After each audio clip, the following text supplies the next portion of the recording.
It is everyone's worst nightmare to lose loved ones to a road traffic accident.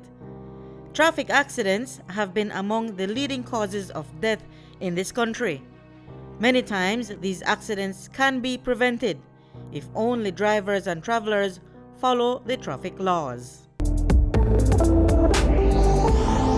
The concept of road safety is ensuring that everybody follows different safety practices while using the road to ensure that everybody is safe on their way to their different destinations.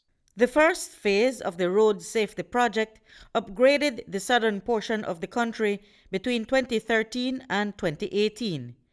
Now, the second phase of the project is being implemented by the Ministry of Economic Development and focuses on improving road infrastructure in the northern portion of Belize. Sylvian Neal is the project's office administrator. He shares what they are tasked to do. The second phase of this project focuses on a corridor from Belize City to the northern border.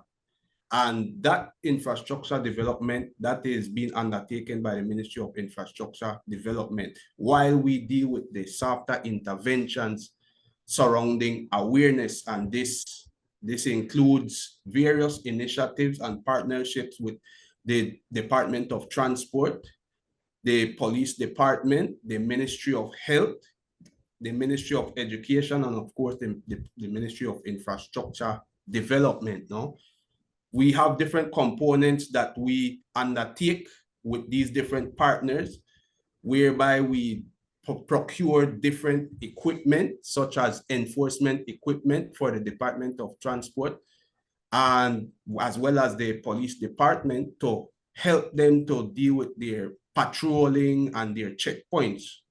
When it comes to the Ministry of Health, we have procured 6 Type 3 ambulances to aid with post-crash care. And they can be seen around the country now, because they were handed over to different branches of the Ministry of Health. The Road Safety Project also creates awareness within the school system on the importance of practicing safety measures on the road. But while the students are getting the message, many times it is the adults who are at fault for not exercising responsible road safety practices. So we checked in with a traffic warden at the Department of Transport for the primary rules of the road. First of all, the lines on the road, the yellow lines, solid lines, or the broken line, those are considered as traffic sign, and those each represent something.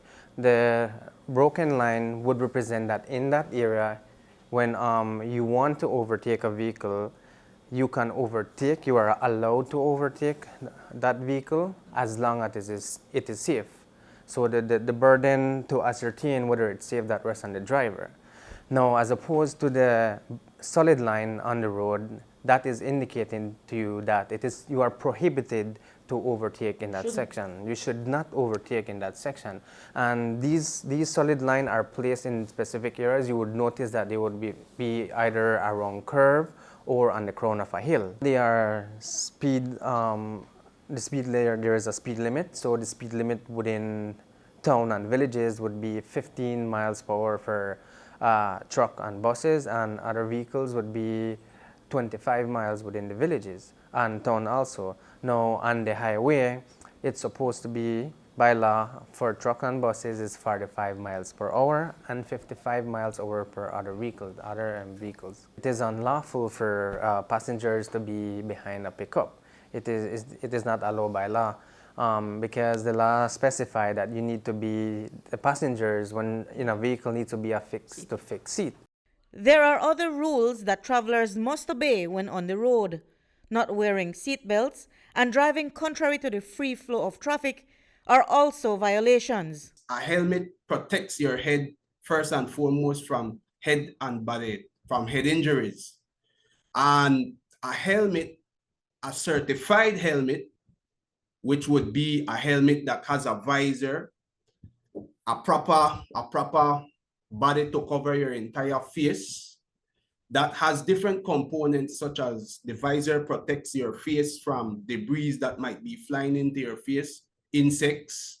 It has an impact absorbing liner, and it also has a comfort padding. And so it's very important that people wear those properly on their heads and strapped at all times whenever they are on a cycle, right? And the same goes for if they have passengers with them. People who are caught violating the traffic laws are dealt with. Usually, they are given verbal warnings for minor offenses, like driving with broken lights. For more serious offenses, they are ticketed, and for offenses like overcrowding, they can be prosecuted.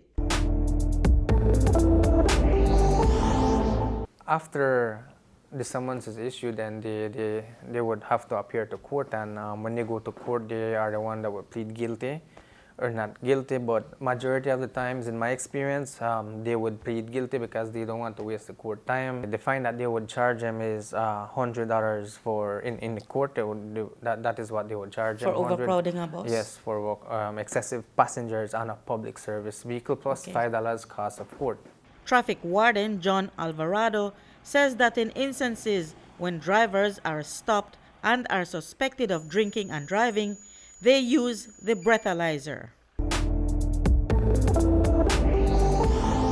Now, after the test is administered, depending on the result, if it's above 0.08, then what we would inform them that they have committed an offense, what would be driving under the influence of alcohol, and we are allowed to issue a traffic violation ticket for $500. Drivers of motor vehicles are required to have several pieces of documents to show traffic wardens and the police when they are stopped at a checkpoint. And a valid driver's license is just one of the documents that you need to present. If they don't have their driver's license at that time, then it becomes an offense. It's failing to produce driver's license forthwith. If you meet at checkpoint, they would definitely request that. You have to check your license for the vehicle, that it is up to date. Your insurance also, that it is up to date. The certificate of title, which should be kept in the vehicle at all times. Drivers must also ensure that the vehicle they are driving is roadworthy and properly functioning. Following the signs placed on the right-hand side of the road also serves to alert drivers when to slow down or to stop if necessary. And as it relates to roundabouts, knowing how to use them prevents accidents. If you are approaching the circular, you must give way or yield to vehicles that are already in the traffic circle before you proceed. Reporting for News 5, I'm Marion Ali.